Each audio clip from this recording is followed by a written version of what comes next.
Okay, we're going to be dealing with a third degree Taylor polynomial, and we're going to figure out, does this have a relative maximum? And we're also going to figure out a couple of the derivatives.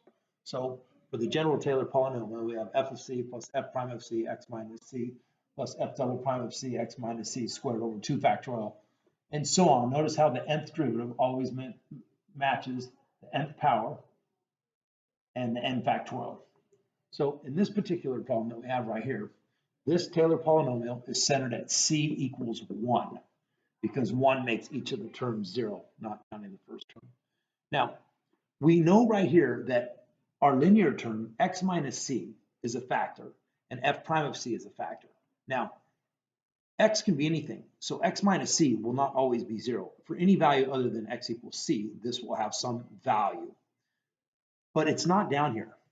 So that means that the factor f prime of c must in fact be 0. So we know f prime of 1 is equal to 0.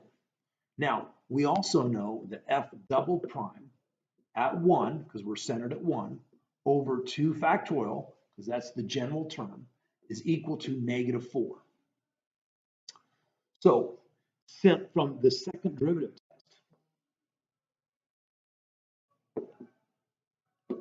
we know since f prime of 1 is equal to 0, and f double prime of 1 is less than 0, because f double prime of 1 over 2 factorial is equal to 8. So we know that f double prime of 1 is equal to -8.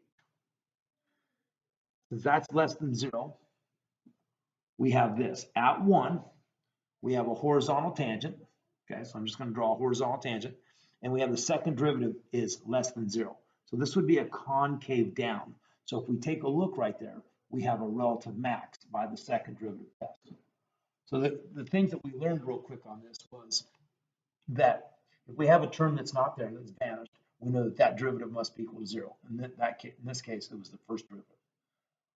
We also figured out how to find the nth derivative, but in this case, it was just the second derivative. We put the derivative over the factorial equals to the coefficient of that power term.